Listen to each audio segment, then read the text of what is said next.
Welcome to another episode of the Rey and Nev Show.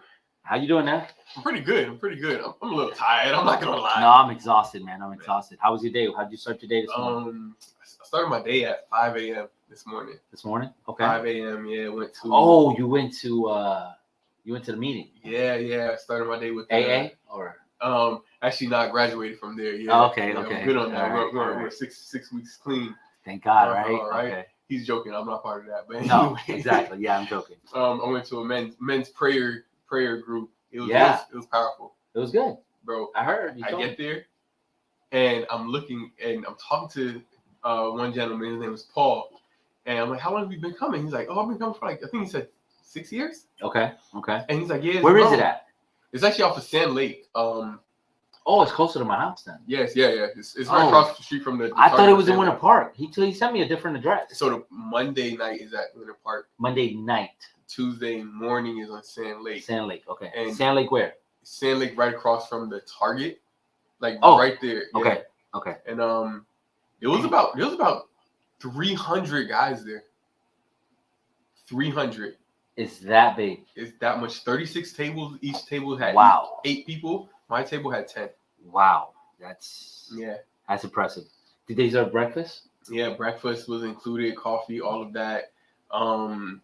It was a really good So walk me through it. So it's a prayer group or do they talk? Like do they have a speaker or So I'm not gonna say it's not a prayer group. Of course there is prayer in there, but it kind of starts off with like an opening speaker who kind of relates testimony towards like business and things like that.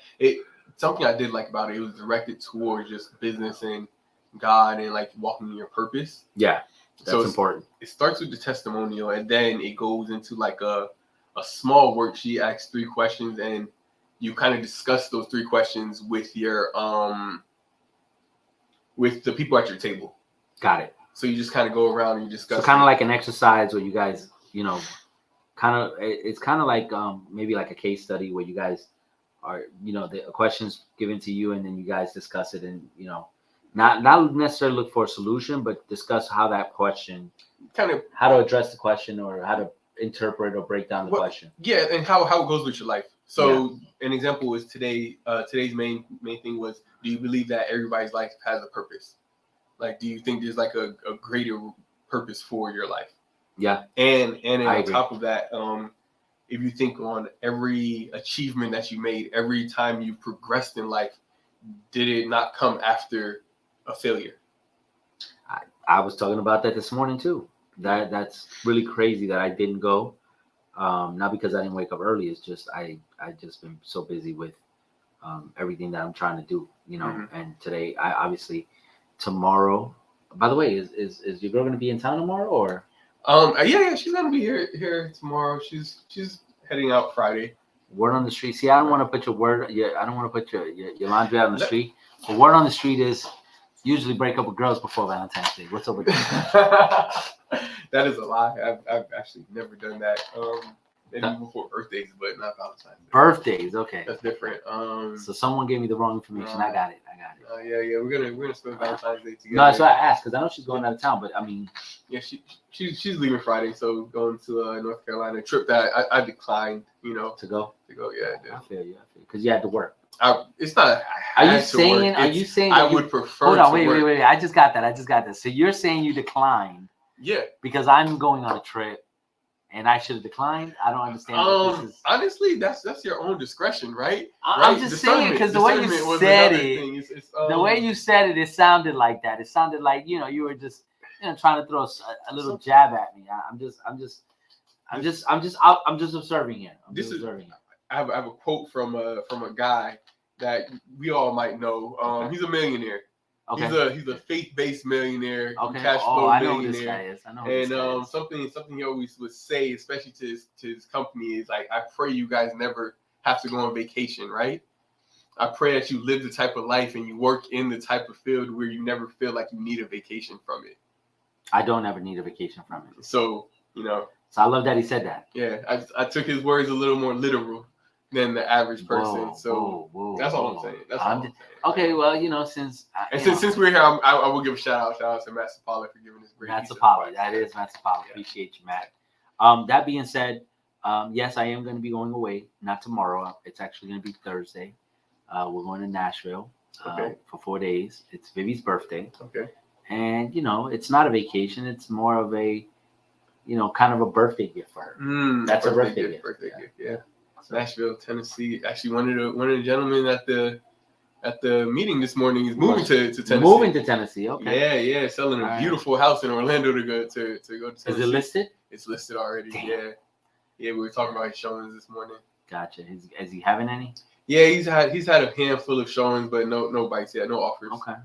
Yeah.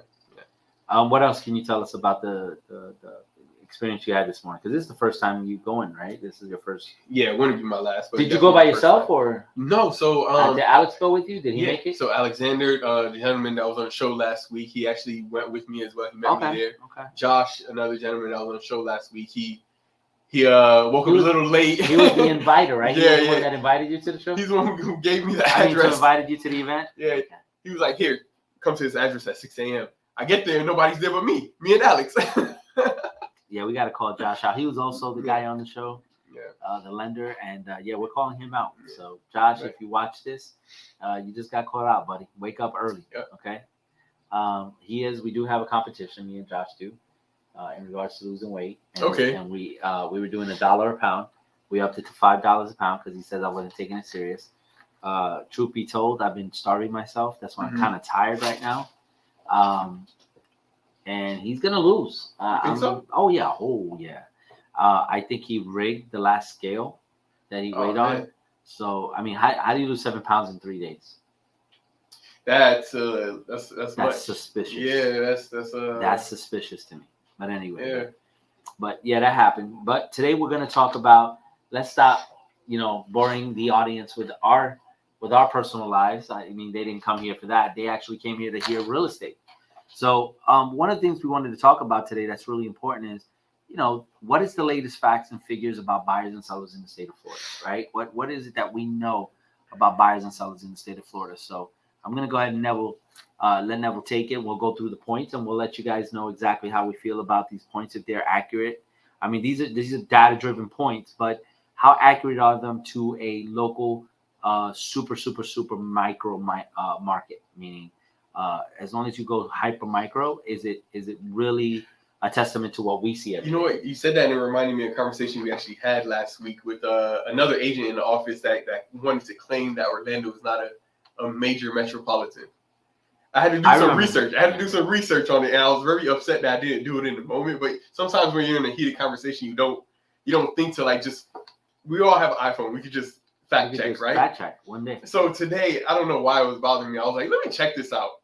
Of course, Orlando's a friggin' major metropolitan, and then I allowed him to sell me on the idea that I was wrong. Honestly, the only thing I think we're still missing is a team. Is a professional. We already have one. We have the Magic. But if we need to get like the Magic and then get, because remember. We are getting a baseball team. We're getting a baseball team, yeah. I don't remember what the name of it was, but we are getting one. I think it's something with Magic. Like the Believers? No, we could definitely Google that. Yeah, I mean we have that, right? So. But while he's Googling that, I want to give you a couple facts about just your typical buyer here in Florida, right?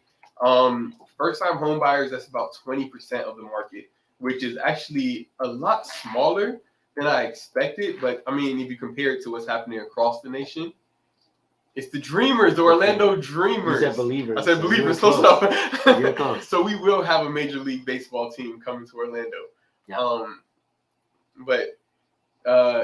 So first-time home buyers, about 20% of them, 20% of buyers here in Orlando are first-time home buyers. Yep. Compared to the rest of the nation, which is about 32% of. Which I would believe that, because we have a lot of people that have moved down here throughout the years and they've had their children, and when they have children, obviously those little pesky kids grow up to be adults and they end up having to buy. And we had a lot of boomers that moved down here that actually have children that are in the 20s and 30s that are in purchasing age and can afford it. So absolutely. Another point that I've noticed, it says that the typical buyer was 60 years old and had a medium income of 103,100. That one was a surprising one for me. I didn't expect people in that age range to still be looking for their perfect house. Yeah, but this is the thing. It's not that they're looking for the perfect house. They might be just looking for the last home. True. The home that they want to settle in for the rest of the remainder of life that they have here on Earth. So, and keep in mind, 60 years old, making $103,000 in income a year. That's very. That's. I mean, it's a good salary for somebody in their 60s, but it's still not good. It's not great because that's if it's 60 years old, usually that's a married couple, right? Probably. There's a good chance that's a married couple. Very rare that it's a single man. We know a couple, but not many. You said something very rare. It's a single man. It's actually more likely that it would be a single woman. So, of the market, 11% were single. I'm not gonna say it. Were single men and 17% were single women. Yeah. But that's not even like the most shocking fact. 6% were unmarried couples. That's insane to me because you're not married. You guys are dating, boyfriend and girlfriend. And how do you buy a house? Why would you just not get married first? How do you? You're making a huge commitment, but marriage is too big. How are you buying a house, right, with somebody? First of all, we're going to touch on this point for a little bit because there's a lot of implications here that create problems, major problems. You buy a house with somebody that you're dating. This is really dating. And I know some people say, well, we don't have to put our name on a license. We don't want the government to tag us. No, guys, listen. There's so many other things that that are implicated when you buy a house with someone together, right? That legally, it just gets really messy when it's just dating versus married. Yes. When it's married, the divorce decree protects you. Yeah. Okay. When you're dating, you separate, right? Who gets the house? When you're dating, it's a business deal. Who gets the house? Who gets the house? Think about it. Yeah. You go to the attorney, you'd be like, hey, she wants to keep the house and I want her to sell it. Okay, great. So let's go ahead and get the divorce decree. Oh, we didn't get married. What? Yep. And then at that point, they're thinking, okay, well, do we have other legal ramifications that we can use? Absolutely, 100% they exist. Are they harder than just an actual marriage? Absolutely, they're harder to try to enforce. So yeah, never. I mean, I'm shocked that that's 6% because that's 6%. If you figure we sell 200 homes at 6%, you're looking at what 100 and we sell 200 homes, so that's 6%. That's about 12,000 homes that were sold in that time frame to unmarried couples, which is crazy. I mean, I've never sold one like that. Have you sold one like that? No, actually, I talked somebody out of buying one like that. Okay. Yeah, because it just didn't make sense. Because you know the problems that could cause. And it's what the craziest thing about it was she ended up buying it with her mother. And I follow up with people and I spoke to her not too long ago. She's not even with the boy, the guy anymore. She's with a different guy. She's married now, actually, with a different guy.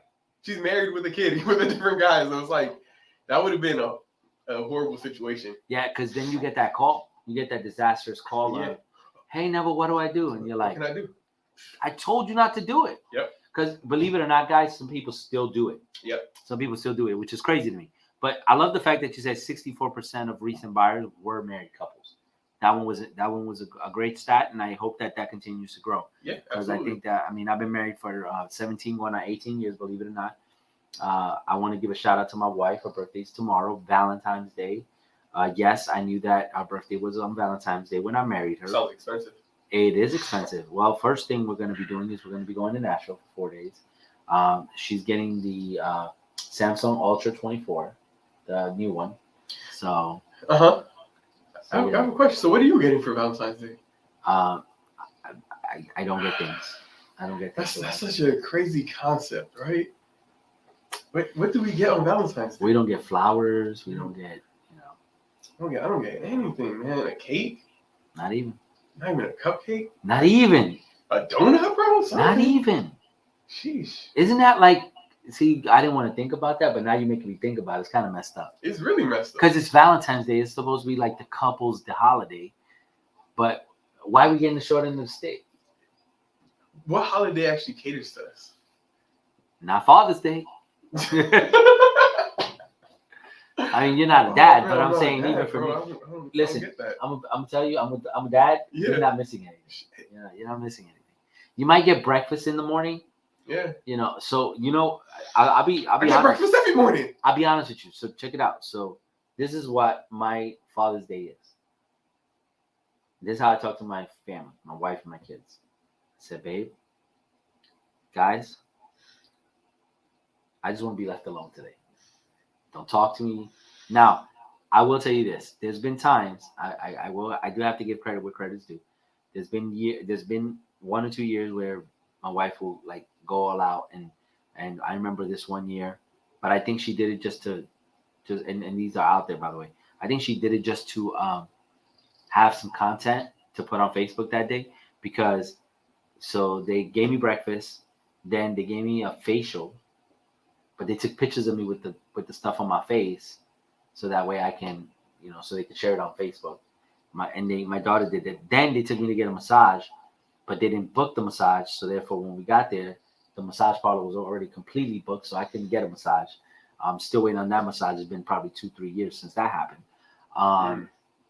And yeah, so the only thing that I got out of that day was the fact that women suck at planning. I'm on Facebook. Oh yeah, 100%. That's why in our house we have a motto. It's called the 5 Ps. Yeah. Which we have here at the office, which is proper preparation prevents poor performance. Yep. And anytime they make a mistake or anytime they didn't plan properly, I always bring up the 5 Ps. Did you do your 5 Ps? They're like, no, dad, no, hubby, no. Yeah. So So right now she is planning. She's already got like places picked out. Oh yeah, her holiday. It's her birthday and it's Valentine's Day, and this is the thing. She's Colombian. They don't even celebrate it in Colombia. That's insane. So she comes here and she's like, well, I want to do what the Americans do. Nah, let's just keep doing what the Colombians do, which is not celebrate Valentine's Day on your birthday. For real. So anyway, she's getting 2 gifts because of that, but she's good. I mean, she's an amazing woman, so she deserves it. Okay, so and our anniversary literally. So this is what sucks. Her birthday's on the 14th. Our anniversary is March 6th. So in less than a month, I still got to get a third gift. So what do you get for the anniversary? There you go. That's a gift. I don't know. I don't know. Oh man, I couldn't tell you. It's not like you in a relationship, but she not. I'm gonna let you deal with her when she sees this podcast. I'm gonna God. let you deal with her. Oh, don't do that. Actually, she might not see it because since she's so busy with everything she's doing, she's probably not gonna have all the planning. But she got on the last one, so trust me. Oh, All right, let's go to the next point. In Florida, 83% of home buyers did not have children under the age of 18 residing in the household. Nationally, 70% of home buyers did not have children under the age of 18. So we had more people that did not have children under the age of 18 than the national average. 83%. Can we unpack that though? So saying they don't have kids under the age of 18, does that mean that their kids are older than 18, or are they also including people without kids? Probably people without kids and people that are older than 18. Okay, so it's a combination. Combination of both. So basically, but you do have to kids were not the driving factor between them purchasing a house. Correct. So if 83% of home buyers did not have children, they weren't caring if. Now, we gotta look at that. We gotta really unpack that, because what about if they're expecting? If they're a young couple and they're expecting, right? But keep in mind, 64% were recently married. The typical buyer was 60 years of age, so that lets you know that it's probably elderly couple still moving to the state of Florida to retire. Why not? It's a great state. You've got great weather. Some days you don't. I don't know why. We're getting all this cold. I think the people from up north are bringing it down with them. Yeah. So that's that. But the thing, it's not surprising to me, because, like I said, we have a lot of people from a lot of generations that moved down to Florida. So we have young people that moved down. So this could probably comprise of maybe, I want to say, if they broke this down, I probably would say it'd probably be 50-50 between older and younger couples. So, and what happens with the younger couples, they're probably gonna want to move up as soon as they get a home. So they'll probably buy a 3-bedroom, 2-bath now, and then move to something bigger later on. The next fact, actually, I think it relates to this previous one. 11% of home buyers purchased a multi-generational home to take care of an aging parent because of children over the 18 are moving back home for cost savings and to spend more time with aging parents. So that actually makes sense with that 83%. If that's the reason why they it wasn't the young kids that was driving the factor, it was the fact that we needed more space. Correct. And you have to think about it. Think about how many builders went to a multi-generational home style. Yeah. You know, D.R. Horton has a next gen. Lennar has a next gen. Pulte has a next gen. ABD Development has a next gen. Taylor Morrison has a next gen. I mean, almost every builder. I think Miranda doesn't, but Miranda builds big houses. Yeah. So I don't think they have a multi-generational or a next generation, which is a home that has like either an apartment in it or in-law suite or double in-law suites or double suite master suites. Those are all indications of homes that were designed and built for multi-generational families. Yeah. And you know, people moving back to the home just gives you a clear indication that, you know, either salaries are not there, education is not there. You know, and not just in the state of Florida. This is probably a nationwide problem because prices have increased to the point where people just can't afford to live by themselves. Yeah, honestly. Yeah. And so they're living together to help each other. Or people are moving back home just to save money so they can finally purchase their first home. Yeah. I was just on the phone with a friend of mine, and that's what she said. She moved back in with her parents, and she's just been saving up, and which is what some people have to do, which is unfortunate. So, yeah, but this is another one. So first of all, something I've been noticing on these facts when they compare it to anything that's happening like nationwide, it seems like Florida has like a higher percentages. On every one of them, right? Down. Yeah, that's crazy. So buyers of new homes made up 30%, and buyers of previously owned homes made up 70%, right? So 70-30, that's 100%. Only 13% of the buyers across the U.S. purchased new homes. So wow. Only 13%. So 27%. No, higher. Wait. Here's the crazy part. We are 27% higher, but we are building at a higher rate than most places. True. So I think us in Texas. More opportunity to buy. I think we were number one. Winter Garden was number one for city for 3 years in a row, and I think we've been number one as a state for development for the last, I want to say, maybe 5 years. Mm-hmm. There was a time that we didn't have enough, right during COVID. Yeah. There wasn't enough inventory because, you know, obviously all the stuff that they need, all the materials got backstocked, and they couldn't build a house fast enough for the demand.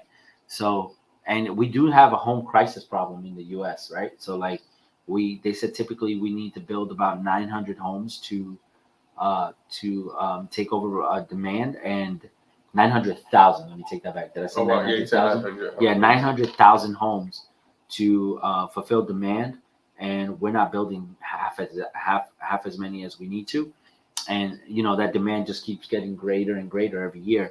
But obviously with interest rates going up and homes slowing down and getting built, that actually, you know, it kind of offset the demand a little bit. So, you know, you don't have the demand for new construction.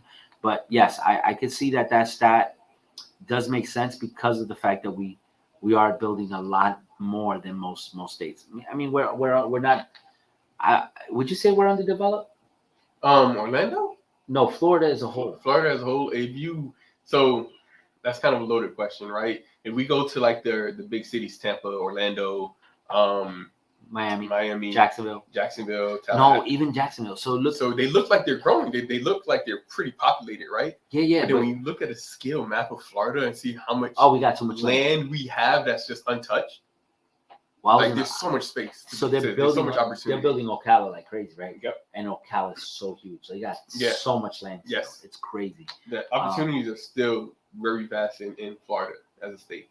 All right, go to the next one. Let's see this one. So the next one, detached single-family homes continue to be the most common home type for recent buyers at 76%. Yep, I can. Why do you think that is? That was a COVID scare thing. Mm-hmm. That was a COVID scare thing. Mean? Well, keep in mind, when a lot of these people that moved to Florida at the time of COVID, they were trying to get away from apartment complexes. They didn't want to move here and be attached to someone else. So what happened was, everybody's like, yo, I'm gonna sell my apartment in New York City. I'll use New York City as an example for $1 million. Go buy a $400,000 home in Orlando, and it'll be a single family detached home. Yeah. And that's what they were doing. Yeah. And I think that's why that percentage is so high. Do I feel we can continue at that trajectory? I don't think so, because what's going to happen is we're getting so many people moving to the state of Florida that number is going to drop. I think that number will drop probably by about another 20%. So you're looking at about maybe from 76, it'll go down like 56. And I'll tell you why. The reason why I think that's going to happen is because with the amount of people that are moving to Orlando into Florida, you're going to have to build some townhomes, and townhomes are not detached. Yep. They're actually attached. So when you build that way, you're going to be able to get more families in more homes. It's not the same thing as apartment complexes, but ask yourself this question: how many apartment developments have you seen gone up in the past year? Countless. Around you, just around you? Bro, not because you drove outside 15, of you. Bro. I mean, I know the one right there in Mills. The one that right after Mills on Colonial. So they're doing them there. Milk District, they're building Milk a brand District. new one. College Park, the packing district. Like that's a bunch. Yeah, that's a bunch. So we can keep going. I probably name 15. That's around us. That's around us. That's not even including this outside within, of where we are. A 5-mile radius. Yeah, technically, yeah, that is a 5-mile radius. Yeah. So I'm telling you, that's why that number should drop. Now, mind you, a lot of those apartments are not going to be owned. Yeah. Because they're rentals. So yeah. that So typically when they're going to buy and they want to move from the apartment, so when's the last time you actually seen a building go up that was condos for sale? I will tell you this. The last one that I could think of was the Paramount and the View and even Sky House. What about the one in Kissimmee? The flat? The flats. That's it. That's the only one I can name that I since I've been in real estate that I've watched. Yeah, but that one's resort style. Okay. So you can live in it, but it's resort style. Like beyond, like it's luxury, but luxury on another level. Yeah. So as concierge. All right. Financing the home purchase. So first one says first-time buyers who finance their home typically financed 95% of the home compared to repeat buyers at 79%.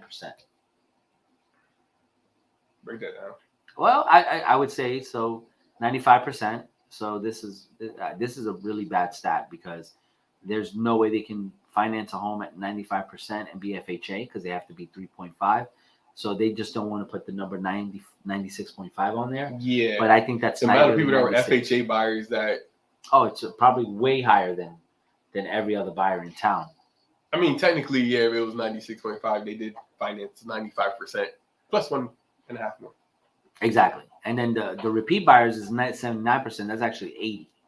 Because 70-20 plus whatever they pay in closing costs. That's why that extra 1% is taken out.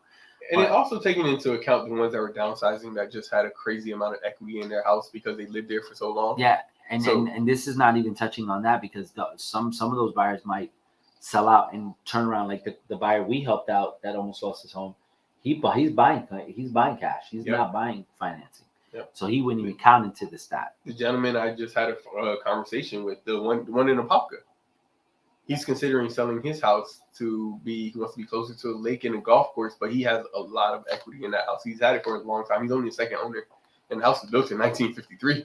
And he's a second owner? He's the second owner. So he's been there for a while. Wow.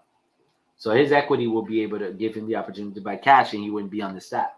Yep. All right, the next one's interesting. Read the next one. For 48% of buyers, the source of the down payment came from their savings. 47% of buyers cited using the proceeds from the sale of a primary residence, which was the next most commonly reported way of securing a down payment. That right there. What are your thoughts on that? That's exactly what you're talking about. 47% of the buyers cited using the proceeds from the sale of a primary residence, which was the next most commonly reported way of securing a down payment. I agree with that wholeheartedly because a lot of clients that downsize or upsize, they use their equity to do so. Matter of fact, the buyer that the seller we're putting up for sale today, which I think Alex was supposed to do that today, that buyer is buying a townhome. He's downsizing, and he's probably going to use the equity. He's going to have a good chunk of change in equity, and that's going to allow him to buy something cash and still keep cash in his pocket. He's downsizing. Mm-hmm. He's going from 5,000 square feet to probably 2,000 square feet. So question: with that 47% of buyers that use the proceeds from their sale to purchase a new residence, right?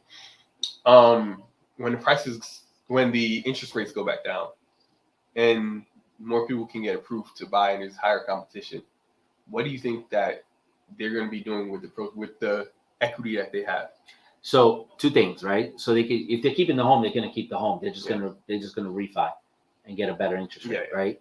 But if they need to move, if they have a purpose for moving, then they're going to take advantage, and they're going to hurt the first-time home buyer. They're going to hurt the VA buyer. Why? Because now you're competing against a person with equity, which will have cash.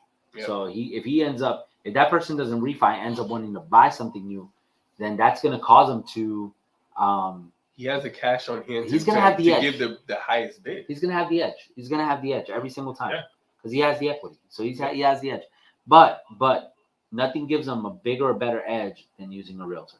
I'm telling you that right now. Using a realtor who understands contracts, who understands the actual words in the contracts, terms and conditions. Absolutely. Because you can always, compete with the person who was buying, a second, third, fourth house by selling their previous home. It's all about how you write up that offer. Yeah, 100%. And if the person doesn't know the contract, can't write the offer, can't put the strongest terms on there, you're probably going to lose the sale. The number one thing I remember from when in 2020, when the market was going crazy, was how many people were willing to compete with themselves.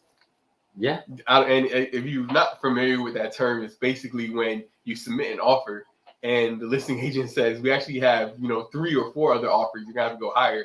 But you really don't know if they have better offers than yours. They're just telling you that they have 3 or 4 offers. And then the agent would go back to the buyer and say, you know what, let's go ahead and offer higher, right? But what did we do? We read the contracts and we found how we're able to actually validate the other offers. Correct. 100%. Before we start going higher in our offers. There's no need for us to go higher because we already acknowledge it. But I'll give you something that's even better that's coming out now. I think we're releasing it next week, right? Or if it hasn't released. But final offer gives that transparency. So now that they have to show that offer. Yep. And we're the only ones in Orlando that are going to have it. Yep. Not in Florida, but we're the only ones here in Orlando that are going to have it. We're going to have exclusivity to Rosa it. Realty Orlando I don't know for how long we're going to have it, but we're going to have it for a long time. We're going to have it longer than, until somebody else decides to join the boat to want to be honest and transparent with our customers. Here's the power we have in having it first, right? We get to actually have it in our hands and learn it in and out to use it to the best advantage of our clients. Yeah. While everybody else is going to have to try to figure out and learn how to even work the system. We already have the system. We've already trained in the system. Craft. So, and it gives the customers transparency. It gives the customers the ability to look at what the real estate market is trending to, because we want to make sure that the customer understands we're here to do what's in their best interest and to help them with the best of our abilities. So I love the fact that we decided to make the move to having it, and I can't wait to see how many people we can help and benefit from it. I want to throw this out there. If you're a homeowner right now and you're going to sell your house, ask your agent if they even have final offer for you. Ask them if they even know about it. Because if they don't, that's just a powerful tool that you're just not going to get to take advantage of. Correct. And by firing your agent and calling us, we will make sure that we get you on final offer. We make sure that your home is being competitively assessed and get you the best offer for your home. Yeah. So if you're a seller and you're thinking about selling and you want top dollar in the least amount of time, you need to give us a call. Yeah, shameless plug right there. Shameless plug. Got to do those. All right. Next stat here. The buyers continue to see purchasing a home as a good financial investment. 81% reported they view a home purchase as a good investment. I wonder what the other 19% is thinking. Those are the ones that are probably smoking crack. Okay. Well, I totally agree with that stat. I don't know why the number is 81, even though it's a high number. To me, it's low because real estate is a tangible asset, right? What do I mean by tangible asset? I own it. I have it. It's right in my hand. It's physical. I can see it. And when it's something that's that and it's not duplicatable, then it will go up in value. Yep. Anything that's tangible and can't be duplicated, it's valuable. So the minute that Florida runs out of places where they can build, right, in your area. I'm not talking about in Florida in general. In your area, your home now becomes a commodity for that area. So if you bought in a great area, which is a sought out area, you're not going to have an issue selling your home.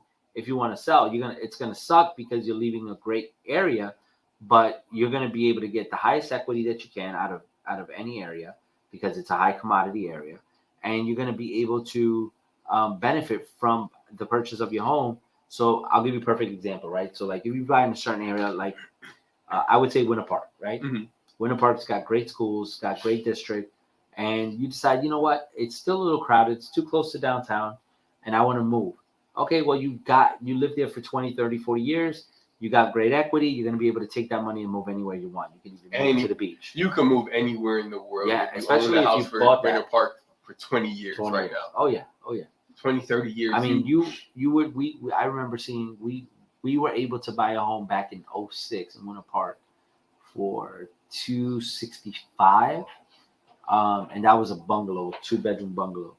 If you bought a home in Winter Park today in that same neighborhood, you're easily at probably anywhere between high 6s to a 7 for the bungalows, right?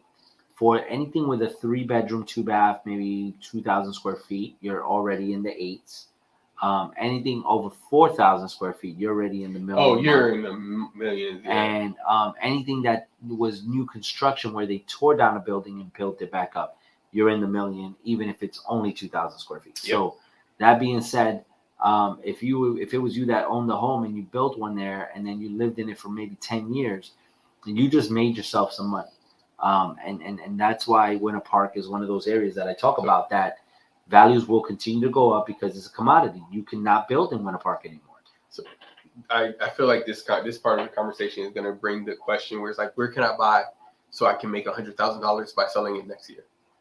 And right now, and I feel like I hate hearing that question. Where can I buy to make the most profit in the shortest amount of time, right? And I watch a lot of real estate videos. I watch a lot of just insightful things, and that question always still sticks out to me, and it bothers me because that's not a real estate question. It's not. It's a stock market question. Correct. If you're looking for fast returns, you're in the wrong game. Yeah. If you want steady returns, welcome to real estate. Correct. That's not really only the that, two differences. because now that you say that, I think about it, and I'm saying it's like, okay, can you make $100,000 on a deal in real estate?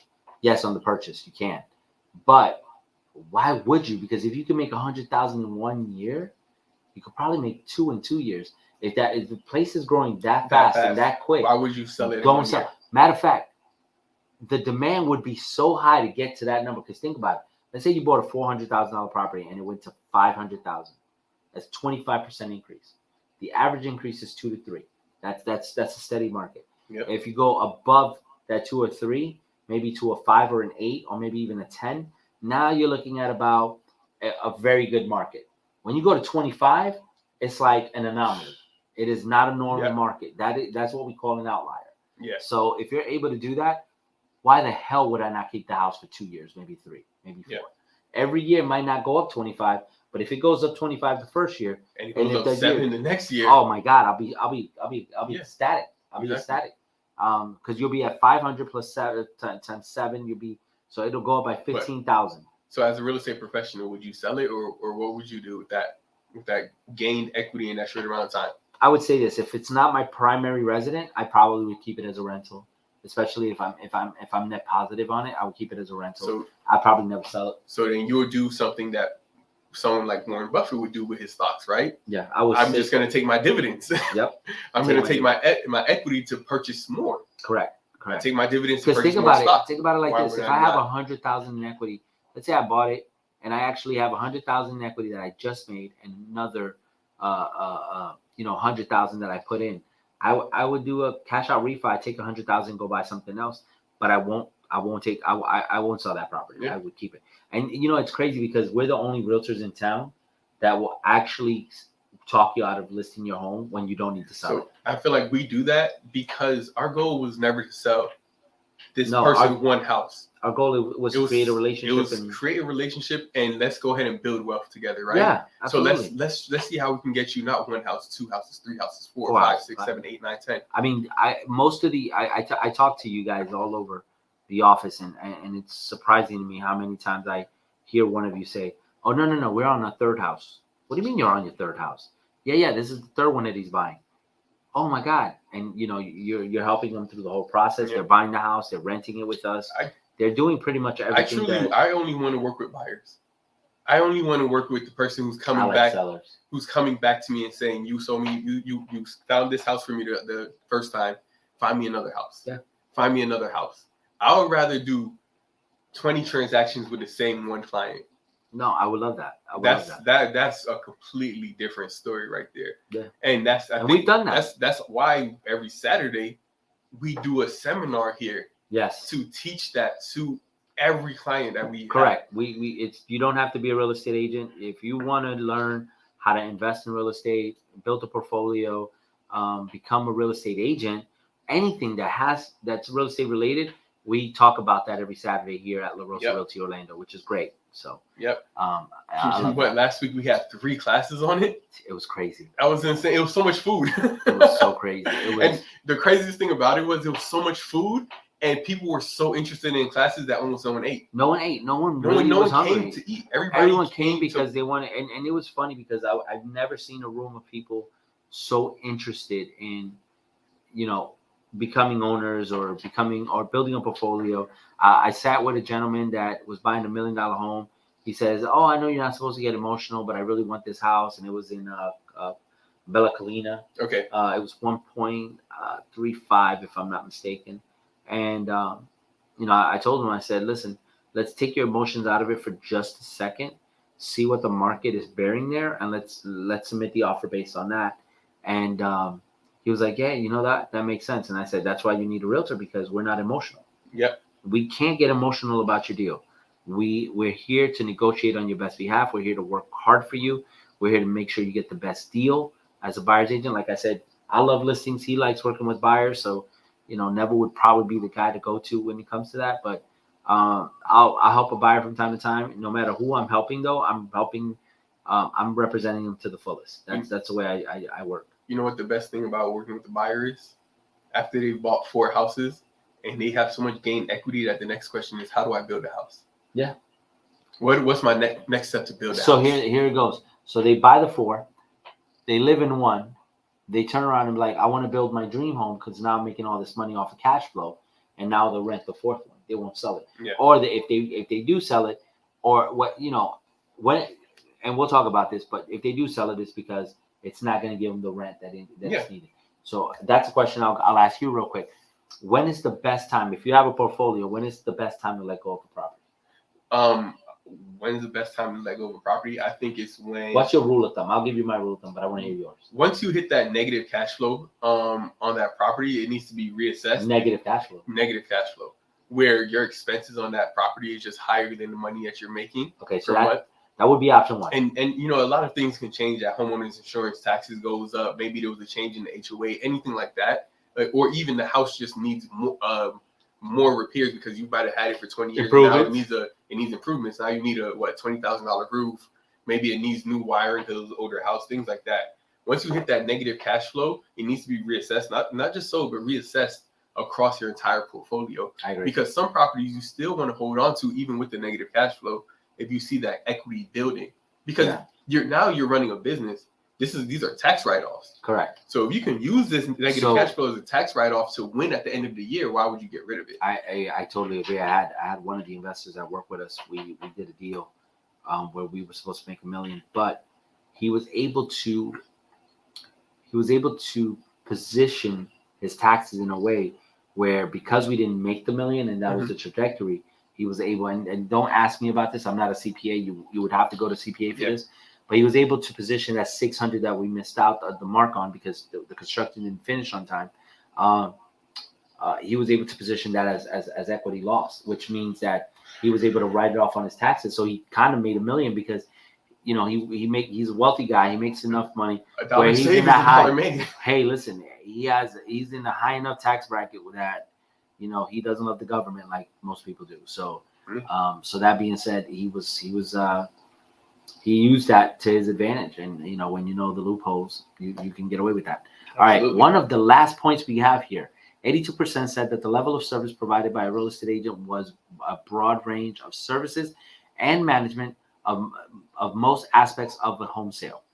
But 67% said that they would definitely or probably recommend their agent for future services. 67%. Yeah, I wonder what the other 33%. Like, how bad was their agent? You know what? I want to speak to that. Please do, because that's a horrible number. It is a horrible number, but it makes sense. How many agents do we all know that just got into the industry with little to no experience? A lot. And just had no type of mentorship. I just checked. So I had a meeting today, and we'll probably release this out to you guys later. So I had a meeting today with Homes.com. Okay. So Homes.com is doing something different, and we won't have enough time. I had a time. scheduled meeting with them that I had to reschedule actually. We don't have don't reschedule it just yet because we got some things coming. But we had a meeting with them today. I had a meeting with them today. They're doing things different. They're positioning themselves in the market in a little different way, and I can't go into details on it. But one of the things that they made clear was that they want to make sure that the agents understand that the customer's the number one priority. And when I looked at the agent count just in the Orlando metro area, I'm not talking about Seminole County. Mm-hmm. I'm not talking about Osceola County. Mm-hmm. I'm not talking about Lake County. I'm just talking about Orange County. Mm-hmm. 10,500 agents in Orange County. Wow. 10,500. How many of those do you recommend are license holders, and how many of those are bona fide professional real estate agents? Realtors. I'll go 75-25. Guaranteed. 75% are license holders. Yep. 25% are the professionals. And when we say that license holders, those are people who got their license and did what, 2-3 deals over the course of 2 years, or no deals at all, or no deals over the course of 2 years. And the reason why I say 2 years is because we have to renew every 2 years and pay dues. And most of the time, you're not doing business in 2 years. Where's the money to read? I'll tell you like this. There's two times during a year where we lose some agents here, right? Yep. And that's with every industry. I mean, that's with every office. Every office in the industry has this problem. Is renewal periods for the MLS and renewal periods for the board. Yep. You have one in mid-year in April, and you have one, and it changes depending on your board. But you have April, and then you have December, and that's when people cannot renew because they haven't done anything with their career, and they decide to leave the industry. Yep. I'm very careful how I do things and how I move in regards to, when I need something, and I expect that when somebody needs something from me, that they move in the same way. Mm-hmm. I ask a lot of questions. I want to make sure that I'm dealing with one of the best, because if it's the best, I don't know who that is. That's the problem. Why I say one of the best. I want to make sure that the person's professional. I want to make sure that he knows his stuff, she knows her stuff, and that they can help me to the best of their ability by knowing those things. If they don't have those traits, I can't work with them. Yeah. And the same thing goes for the agents we bring in. That's why we have the lowest retention in the company, because for us, it's about growing leaders and entrepreneurs. So do you want to talk about how we guarantee that agents make money their first 3 months here? Through what channel do you want me to discuss? Through our referral channel? Through our referral channel. Okay. So the way it works is if the agent comes in and he refers his family members or customers while he's going through the process, we do a 25% referral. If they are wanting to deal with the deal themselves, they go right into the coaching program. They make good money there. If they decide to become part of the team here at La Rosa Orlando and they join our Ultimate Plan program, which is our rev share program, they're making money not only within the first 30 days, but they're making money every day for the rest of their lives Mm-hmm. because of the fact that they're building a business for themselves. You want to hear something cool about all three of those options?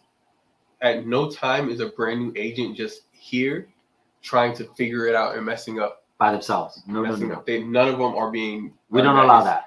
We don't You're allow either that. being handheld, or you're being shown, or you're being taught, or you're being mentored in every single one of those options. So even working with a brand new La Rosa agent, you're working with one of the best because they're not working alone. Yeah, they're working. They have a team behind them that's going to help them and support them and guide them through the steps. Even when they don't know the steps, they have Yep. someone behind them that does. And here's another thing too. Many people say that. Many brokerages say that. We don't want to,